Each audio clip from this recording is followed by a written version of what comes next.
Hello guys, welcome to my channel Economic Pie. So today in this video, I'll be discussing some important points to consider while preparing for UGC NET examination.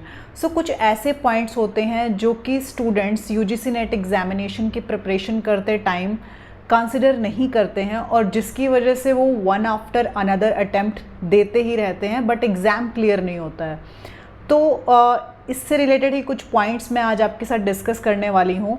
तो उसमें जो very first point है वो ये है कि आपने बहुत सारे सक्सेसफुल कैंडिडेट्स के इंटरव्यूज़ सुने होंगे, तो वो क्या सजेशन देते हैं कि like just start with PYQs, previous year question से आपको स्टार्ट करना चाहिए, स्टार्ट एनालाइजिंग देम और फिर उसके बाद में वन आफ्टर अनदर जो भी जैसे जो MCQs होते हैं तो आप एक टॉपिक को आपने कवर किया, फिर सेकंड को किया, थर्ड को किया, फोर्थ को किया, इस तरीके से आपका सिलेबस कवर होने लगता है।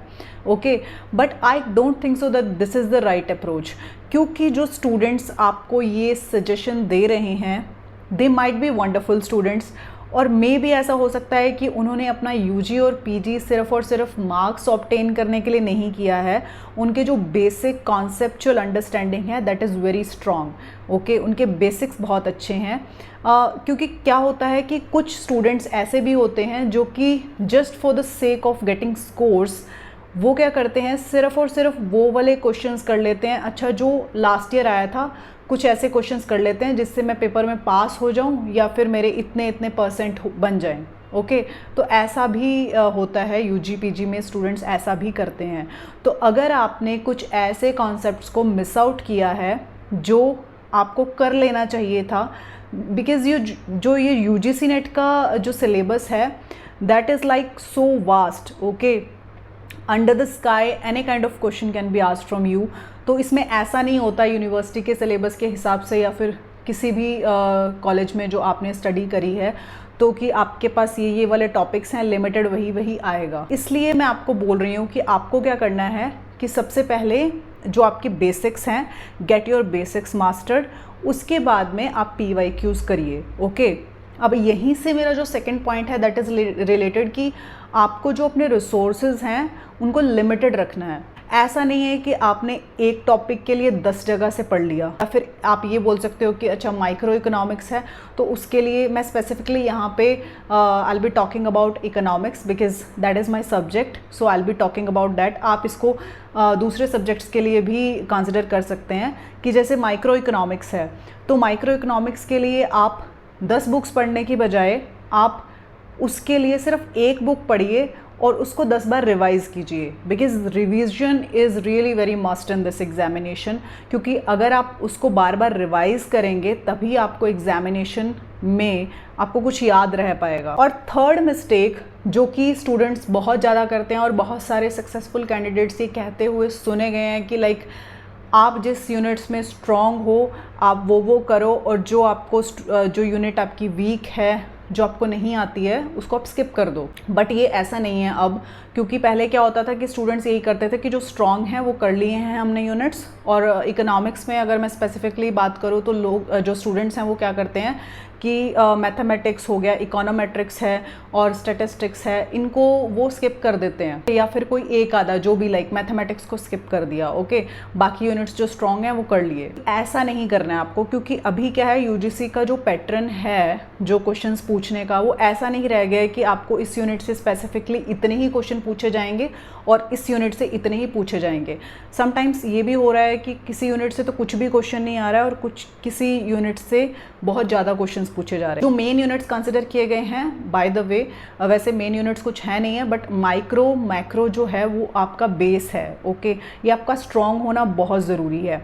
और इसी से नेक्स्ट जो मेरा पॉइंट है दैट इज़ रिलेटेड कि आपको मैथमेटिकली अप्रोच करना पड़ेगा। ओके, सब्जेक्ट्स को, क्योंकि क्या होता है कि कॉलेजेस में बहुत सारी यूनिवर्सिटीज़ में क्या है कि मैथमेटिकली अप्रोच नहीं किया जाता है माइक्रो मैक्रो को इतना, कि लाइक बहुत सारी जो डेरिवेशंस हैं, एल्जेब्रिक डेरिवेशंस वगैरह जो होती हैं उनको इतना अच्छे से नहीं करवाया जाता है। सिर्फ जो थ्योरेटिकल एस्पेक्ट्स हैं वो डिस्कस किए जाते हैं और वो नहीं करवाया जाता है। बट जो एग्जामिनेशन है वो थोड़ा सा उसमें मैथमेटिक्स पूछा जाता है। दैट इज़ लाइक कि इस टाइम इस बार का जो हाल फिलहाल में जो पेपर हुआ है उसमें भी ऐसे ही क्वेश्चन पूछे गए हैं जो कि सिर्फ थेरेटिकल करके आप नहीं कर पाएंगे क्रैक।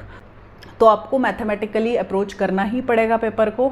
अगर अब नहीं करोगे तो मे बी आपका नेट क्लियर हो जाए, बट आपको पीएचडी के लिए तो करना ही पड़ेगा। ओके, तो ये चीज़ है। और एक ये है कि ये मैंने आपको बताया कि जैसे कोई यूनिट स्किप नहीं करनी है। और अगर हम मैथ्स की बात करें कि स्टूडेंट्स क्यों इसको स्किप कर देते हैं, क्योंकि कई स्टूडेंट्स जो हैं उन्होंने +1 और +2 में मैथ्स किया नहीं होता है। जो भी डिफरेंशिएशन है, इंटीग्रेशन है, ठीक है, तो वो क्या करते हैं कि या तो डायरेक्टली किसी से क्लासेस लेते हैं और डिफरेंशिएशन, इंटीग्रेशन वो सब जो है वो करने लग जाते हैं। ओके, कोई भी जो कॉन्सेप्ट है मैथमेटिकल।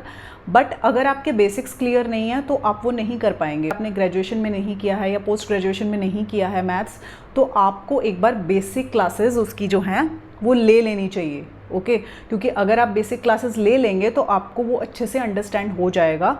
तो सबसे मेन चीज़ है कि आपको बेसिक्स जो हैं वो बहुत स्ट्रॉन्ग होने चाहिए। उसी के बाद क्या है कि अगर आप पेपर को इस तरीके से लेंगे तो आपका paper in the very first attempt you can crack it. तो ये कुछ चीज़ें थी कि आप रिवाइज करो, रिसोर्सेज को लिमिटेड रखो, कोई भी यूनिट स्किप मत करो और PYQ से डायरेक्टली स्टार्ट मत करो। ओके, अगर आपके बेसिक्स स्ट्रॉन्ग नहीं हैं, क्योंकि कई बार क्या होता है जो कैंडिडेट्स हैं जो ये चीज़ बोलते हैं उनके बेसिक्स बहुत स्ट्रॉन्ग होते हैं।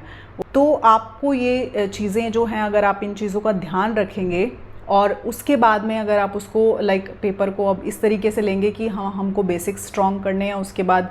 और हाँ, ऐसा नहीं है कि बल्कि बुक्स जो हैं आपने पूरी की पूरी आप पढ़ने लग गए हो, सिर्फ जो आपकी सिलेबस में दी गई हैं वही टॉपिक आपको करने हैं। This is the smart way to study. पूरी बुक्स उठा के आप उनको पूरा नहीं पढ़ेंगे, जो आपका सिलेबस दिया है उसी के according you will have to go.